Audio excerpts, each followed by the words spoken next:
Drafford, uma cidade decadente e corrupta, um mistério de assassinato estava prestes a se desvendar. O frio no ar pesava carregado de segredos e a lua lançava sombras sinistras que sussurravam sobre horrores há muito enterrados. Tom Bridges teve uma boa vida. Seu pai sempre lhe disse para encontrar felicidade nas pequenas coisas, e Tom levou essa lição a sério. Ele se casou com seu amor de infância e teve um filho lindo. Ele adorava sair com sua esposa e filhos durante qualquer época de Dreadful e se divertir. Pouco depois de seu noivado, ele começou uma pequena empresa de construção. No início, tudo correu bem. Ele conseguiu alguns contratos legais e sua firma teve um crescimento surpreendentemente bom. Claro, tudo isso exigiu muito trabalho, mas Tom estava sempre pronto para, como seu pai dizia, resolver problemas, dar soluções e, no final, ele gostava de pensar que isso tinha valido a pena. Ele era bem visto por seus funcionários e conseguiu construir uma boa equipe, a melhor equipe de construção da cidade. Não era fácil permanecer nessa equipe. Você podia aprender o trabalho na prática, mas tinha que ser um bom jogador de equipe. Tom só queria pessoas que estivessem prontas para trabalhar tão duro quanto ele e dar tudo de si. Claro, as coisas não seriam fáceis para sempre. A empresa de construção de Tom começou a ter problemas depois que ele recusou a oferta de um político corrupto. O homem não lidou bem com a recusa, e Tom foi lançado em tempos difíceis com a retaliação que se seguiu. A empresa encolheu muito, e Tom ficou com uma equipe reduzida. Sem problema, ele gostava de pensar que estava fazendo o que era certo, como seu pai sempre dizia, resolver problemas, dar soluções. Tom não permitiria que tal crise descarrilhasse sua felicidade e seu dever de colocar o pão na mesa para sua família. Olhando pelo lado positivo, essa equipe era a melhor e mais dedicada. Ele sabia que poderia virar o jogo mais uma vez. A oportunidade veio quando a expansão dos esgotos teve uma série de problemas e a empresa responsável recusou-se a continuar. A firma de Tom assinou o contrato e imediatamente começou o trabalho. Eles trabalharam até tarde e todos estavam fazendo o trabalho de 2 pessoas, mas pelo menos encontraram a solução para os problemas que a empresa enfrentava, e o pagamento era muito bom. Uma semana após o início do trabalho, Tom não se lembrava de uma única noite em que não trabalhou até tarde. Ele pensava na próxima vez que levaria seu filho e esposa para sair enquanto aproveitava uma pausa para o café. De repente, a luz apagou. Ele podia ouvir as vozes de sua equipe no escuro, frustradas com um fusível com defeito, e a droga estava no fundo do antigo túnel do esgoto. Como estava em uma pausa, Tom se ofereceu imediatamente para ir consertar. Um de seus companheiros disse a ele que o manual deixado pela equipe anterior indicava que quando isso acontecesse, o fusível só deveria ser reparado na manhã seguinte. Tom achou isso ridículo. Ele não desperdiçaria as horas restantes de trabalho naquela noite por causa de um manual bizarro. Então, ele pegou uma lanterna, suas ferramentas e foi para os antigos esgotos. À medida que avançava na escuridão, ouvia ruídos estranhos vindos do fundo dos túneis. Ele procurou com a lanterna, mas nada estava fora do lugar. Tom continuou até a sala de energia subterrânea, mas os ruídos começaram e pararam repetidamente. Quando estava na porta de seu destino, ouviu uma comoção vindo de dentro. A sala de energia estava uma bagunça e tinha um cheiro de carne queimada. A caixa de fusíveis estava destruída, com eletricidade crepitando fortemente. 2 homens pálidos estavam lá dentro, mas não estavam sozinhos. Eles lutavam desesperadamente contra criaturas envoltas em escuridão. Uma das criaturas recuou ferida, mas o homem não pôde comemorar por muito tempo, pois foi agarrado por trás e puxado para fora da luz da lanterna de Tom. O trabalhador da construção pensou em sair imediatamente, mas viu o segundo homem caindo e uma das criaturas alcançando-o. Tom lembrou-se de seu pai e de seu lema, então jogou sua pesada caixa de ferramentas contra a criatura, o que lhe deu tempo suficiente para ajudar o homem a se levantar e carregá-lo para fora. O homem estava gravemente ferido e apoiou seu peso em Tom a cada passo do caminho. Quando pararam para recuperar o fôlego, Tom estava exausto. Ele perguntou se estava tudo bem, mas o homem pálido não respondeu. A última coisa que Tom viu foi a horrível face do homem antes do estranho morder seu pescoço. Olhos malignos e fundos, pele cadavérica coberta de feridas e dentes afiados de forma antinatural. Tom sentiu seu coração acelerar cada vez mais rápido, mas não encontrou forças para lutar contra o abraço mortal. O homem estava bebendo seu sangue, mas por quê? Logo, seu coração perdeu a força e seu corpo perdeu o sangue. Quando o estranho pálido soltou Tom, ele caiu no chão, sem vida. O homem limpou a boca com as mãos e, enquanto suas feridas cicatrizavam de forma sobrenatural, disse: "Homens bons terminam mortos." No ventre sombrio da cidade, onde as luzes de neon piscavam como estrelas moribundas, Anthony Tony Marino estava convencido de que estava à beira da grandeza.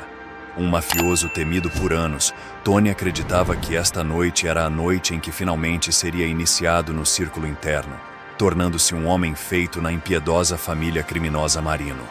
O convite havia chegado discretamente, uma mensagem enigmática entregue a Tony em seu restaurante italiano favorito. A nota simplesmente dizia: "Esta noite, sob a lua cheia, seus sonhos se tornarão realidade." Tony interpretou isso como um sinal, acreditando que sua lealdade e astúcia haviam lhe garantido esse momento. Conforme a lua alcançava seu zênite, Tony chegou a um local clandestino, o ponto de encontro no coração da cidade. O ar noturno estava carregado de tensão enquanto ele adentrava um quarto mal iluminado, cujas paredes eram adornadas com símbolos sinistros e as velas tremeluzentes projetavam longas sombras dançantes.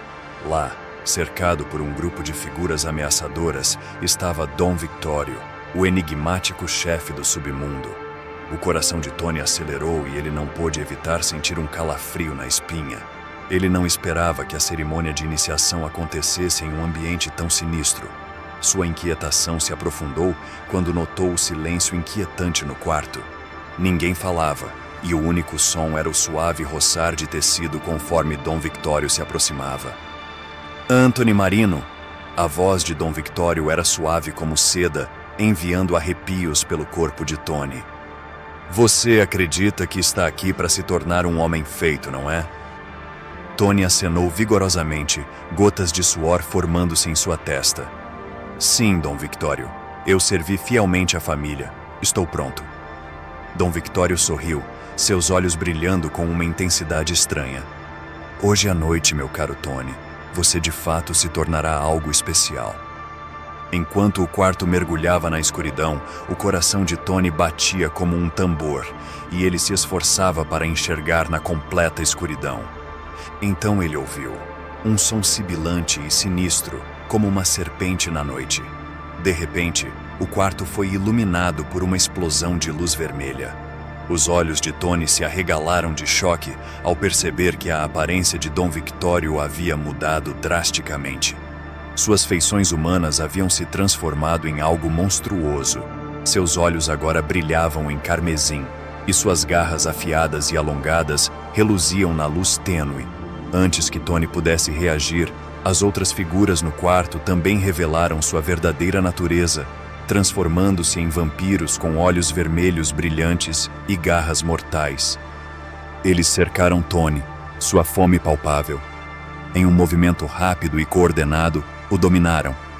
Tony lutou, mas sua força diminuiu à medida que sentia sua força vital sendo drenada. Foi então que Tony entendeu o pesadelo que lhe sobreviera. Dom Victorio e seus associados não eram mafiosos da variedade humana.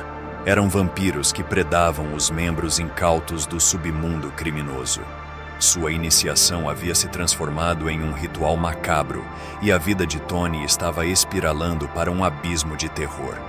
Enquanto os últimos vestígios de vida o deixavam, Tony só podia assistir em terror impotente enquanto Dom Victorio se inclinava e cravava suas presas no pescoço de Tony. O quarto encheu-se com os gritos agonizantes de Tony, que eventualmente desvaneceram em um silêncio assombroso. Sob a lua cheia, os sonhos de Anthony Marino de fato se tornaram realidade, mas não da maneira que ele havia imaginado. Ele de fato se tornara algo especial naquela noite. Uma vítima de seus mestres, sua força vital drenada. Tony respirou pela última vez, uma vida de crime e escuridão terminando da maneira mais horrível imaginável. O detetive particular Daniel Reed havia sido chamado para investigar o caso mais perplexo de sua carreira. A história começou em uma noite tempestuosa, quando os residentes da cidade acordaram para encontrar uma visão macabra. O corpo sem vida da jovem Sarah O'Connor, seu pescoço brutalmente perfurado. O pânico se espalhou pela cidade como um incêndio, enquanto os residentes especulavam sobre a existência do sobrenatural. Vindo de outra cidade, ele havia sido convocado pelos apelos desesperados dos pais enlutados de Sarah O'Connor, que residiam em uma cidade tranquila, bem distante da expansão urbana desta metrópole corrupta. Daniel, um homem de racionalidade e lógica, entrou em Drefford com ceticismo no coração, mas com uma determinação inabalável em seu passo. Ele sabia que, para descobrir a verdade, precisava confrontar os cantos mais escuros desta cidade enigmática. Sua investigação o levou por um caminho tortuoso, repleto de pistas crípticas e habitantes enigmáticos. Ele frequentava a taverna local, onde os habituais falavam em tons abafados sobre a lenda do demônio da meia-noite que assombrava certas partes de Drefford, descartada como superstição. O assassinato tinha uma semelhança sinistra com as velhas histórias. Certa noite, enquanto examinava os pertences de Sarah, Daniel encontrou um diário antigo escondido debaixo de sua cama. Ele detalhava seus encontros secretos na floresta, promessas sussurradas e anseios obscuros. Ao mergulhar mais fundo no diário, ele percebeu que Sarah havia caído sob o feitiço de alguém, ou algo, que prometia vida eterna e prazeres proibidos. As peças do quebra-cabeça começaram a se encaixar. Daniel descobriu que a floresta escondia uma cripta antiga envolta em trevas. Armado com uma estaca de madeira e um frasco de água benta, ele se aventurou no coração da floresta, determinado a confrontar o horror que lá espreitava. Dentro da cripta, ele encontrou uma figura envolta em sombras. Uma criatura da noite com olhos carmesins e um sorriso arrepiante. O vampiro, no entanto, não era o forasteiro misterioso que Daniel esperava. Era ninguém menos que o amado padre da cidade, Padre Michael, um pilar da comunidade. Padre Michael se revelou como o mentor por trás dos assassinatos, confessando prezar pelas almas vulneráveis e solitárias de Drefford, seduzindo-as com o encanto da imortalidade, enquanto se disfarçava de seu guia espiritual. Enquanto o confronto final entre detetive e vampiro se desenrolava, o coração de Daniel batia acelerado com medo e determinação, mas em uma reviravolta cruel do destino, Padre Michael mostrou-se poderoso demais. Com um golpe relâmpago, o vampiro dominou Daniel, incapacitando-o. Enquanto Daniel jazia no frio chão da cripta, ele assistia horrorizado, enquanto o Padre Michael desaparecia nas sombras, deixando-o enfrentar um destino pior que a morte. O vampiro havia vencido e o sangue vital de Daniel se infiltrava nas antigas pedras, selando seu destino. À medida que o sol começava a nascer em um novo dia em Drefford, os moradores da cidade permaneciam alheios à batalha que se desenrolou no coração de sua cidade. Os horrores do passado não foram apaziguados, e o vampiro, Padre Michael, continuou vivo para prosseguir seu reinado de terror, escondido entre as faces desavisadas da cidade. Em Drefford, a escola era um inferno, mas Annie e Kelly sempre tinham uma à outra. Elas passavam a maior parte do tempo juntas. Elas se conheceram pela primeira vez no clube de xadrez. Kelly estava tendo dificuldades para aprender o jogo, e antes que a menina decidisse sair do clube, Annie se ofereceu para ajudar, e após isso, as duas amigas tornaram-se inseparáveis. Ambas não tinham muita vida social na época, então era reconfortante finalmente ter uma amiga de verdade para ambas. Elas estudavam para os exames juntas, contavam segredos uma à outra, fofocavam e pediam conselhos sobre tudo. Após o ensino médio, Kelly começou a se misturar com um grupo diferente. Ela finalmente entrou nos círculos sociais das pessoas populares, sendo convidada para as melhores festas, indo a clubes e até ficando bêbada pela primeira vez.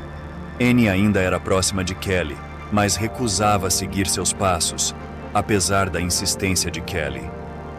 Annie recusava todos os convites para festas e para conhecer os novos amigos de Kelly. Elas ainda valorizavam uma a outra, mas parecia que a vida as havia levado por caminhos diferentes. As noites do pijama eram uma memória distante e os tópicos de conversa entre elas tornavam-se cada vez mais escassos. Apesar disso, Annie podia notar que sua amiga exalava uma nova confiança. Kelly estava bonita e cheia de vida como nunca antes.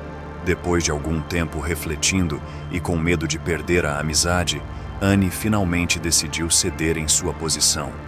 O que poderia haver de tão errado em desfrutar um pouco da vida? Sua amiga definitivamente parecia mais feliz fazendo isso. Na próxima vez que Kelly fosse para a balada, elas iriam juntas, e Annie silenciou qualquer receio dentro de sua própria mente. No dia em que ela disse isso a Kelly, elas riram e ficaram até tarde como nos velhos tempos. Annie estava muito feliz e não conseguia entender por que demorou tanto para tomar essa decisão. Quando a noite combinada finalmente chegou, Annie estava ansiosa por tudo, mas Kelly apenas continuava dizendo para ela relaxar e aproveitar a noite. Não estrague a experiência para si mesma. Foi o último conselho antes de entrarem na Rapture, considerada pelos jovens de Dreadfrost a melhor balada da cidade. Era exatamente o tipo de lugar que Annie imaginava que as pessoas iam para esquecer suas notas, provas e responsabilidades, o lugar onde você encontra alguém para se divertir. Ela dançou, bebeu e ficou com um cara em um canto escuro enquanto a música alta as envolvia. Foi a primeira aventura de uma noite na vida de Annie. Ela estava se divertindo muito e não pensou duas vezes quando Kelly ofereceu para levá-la para conhecer seus novos amigos legais. Kelly liderou o caminho até um elevador nos fundos do prédio e, para a surpresa de Annie, o elevador desceu em vez de subir. Quando as portas se abriram, era como entrar em um pesadelo. Um hospital com um forte cheiro de sangue revirou o estômago de Annie. Várias pessoas estavam amarradas em camas médicas, seu sangue sendo coletado por tubos. Pessoal estranho rondava, supervisionando essa operação horrível. Kelly foi rápida em atingir Annie e nocauteá-la antes que tudo escurecesse. Ela ouviu Kelly dizer que estava realmente arrependida. Quando a jovem acordou, sentiu-se atordoada. Sabia que havia sido drogada e encontrou-se amarrada em uma cama médica, seu sangue sendo retirado de seu braço esquerdo e algo que ela não ousava adivinhar entrando em suas veias no direito. Ela queria gritar, mas sua boca não conseguia se mover. Ela chorou e, em um gesto fútil, tentou alcançar Kelly, que por sua vez estava recebendo um copo com líquido vermelho de um homem estranho e pálido. Em horror, Annie percebeu que era sangue. Assim que o teve em suas mãos, ela bebeu tudo como um viciado, com um desejo que beirava o insano, lambendo o copo para garantir que não perderia nenhuma gota. Depois disso, Kelly foi embora, voltando para o elevador com o rosto mais radiante do que nunca. O vampiro que deu a ela o sangue para beber disse a Annie: "Bem-vinda ao estoque do Rapture." Na fazenda sinistra de Drefford, um homem chamado Jacob se encontrava em apuros após uma infeliz falha em seu último trabalho. Ele vinha procurando desesperadamente por emprego e, em um dia de sorte, deparou-se com uma oferta de trabalho peculiar que parecia boa demais para ser verdade. O anúncio dizia: "Fazendeiro querido, pagamento generoso, quarto e alimentação inclusos." Sem nada a perder, Jacó decidiu se candidatar. Ao chegar à remota fazenda envolta em neblina, Jacó foi recebido por um fazendeiro alto e estoico chamado Elijah, cujos inquietantes olhos cinzentos e tez pálida e antinatural enviaram um arrepio pela espinha de Jacob, mas ele desconsiderou isso como mera excentricidade. Elijah o conduziu a uma pequena cabana na borda da propriedade, prometendo-lhe um lugar confortável para ficar por um bom tempo. Conforme os dias passavam, Jacob começou a notar algumas ocorrências estranhas. Seus colegas de fazenda pareciam desaparecer misteriosamente, um a um, sem deixar rastro, cada desaparecimento precedido por uma melodia lúgubre e assustadora que parecia flutuar pelo ar noturno. Incapaz de se livrar de sua inquietação, Jacob decidiu investigar. Em uma noite sem lua, Jacob seguiu cautelosamente a melodia sinistra. Notou um agrupamento de corvos pousados em árvores próximas e ratos à espreita nas sombras, seus olhos vidrados fixos nele. Sua presença parecia inusitada. Ele sentia que essas criaturas estavam espionando-o, mas para quem, ele não sabia. Eventualmente, ele foi levado a uma clareira escura no meio da fazenda e, para seu assombro, o chão diante dele se abriu e Elijah emergiu, aparentemente de forma sobrenatural. Era uma visão arrepiante e horrível. O medo tomou o coração de Jacob ao perceber a verdadeira natureza da fazenda e seu sinistro proprietário. Ele havia descoberto que Elijah era um vampiro, uma criatura da noite e a fonte da melodia assombrada que o havia atraído para esse pesadelo. Em um ato desesperado de sobrevivência, Jacob alcançou um pedaço de madeira que se assemelhava a uma estaca que estava no chão. Com mãos trêmulas, ele investiu contra Elijah, mirando o coração do vampiro. Mas, para seu choque e horror, a estaca apenas deslizou pelo peito de Elijah, sem deixar marca. Os olhos carmesins de Elijah penetraram a alma de Jacob com um sorriso sinistro. Ele disse: "Eu não sou tão vulnerável quanto as histórias sugerem." Com um sorriso maligno, Jacob tornou-se sujeito aos caprichos cruéis e humilhação implacável de Elijah. Ele manteve Jacob em um estado de exaustão perpétua, alimentando-se de seu sangue apenas o suficiente para mantê-lo vivo, porém enfraquecido. O reflexo de Jacob nos espelhos da fazenda revelava seus olhos encovados, pele doentia e as marcas reveladoras das festas noturnas de seu mestre vampiro. O uivo lamentoso do vento através das árvores desoladas parecia ecoar seu desespero, um lembrete arrepiante da colheita dos malditos que o havia reivindicado como sua vítima involuntária e, enquanto isso, as criaturas da noite observavam e sussurravam para seu mestre profano. O mundo lá fora seguia adiante, alheio ao horror que se desenrolava naquela fazenda amaldiçoada. A história de Jacob era uma de tragédia, mas o mundo nunca a ouviria. E você? Já teve alguma experiência ou conhece alguém que já passou por algo assim? Conte nos comentários. Não se esqueça de curtir e compartilhe com alguém que acredite que irá gostar desse vídeo.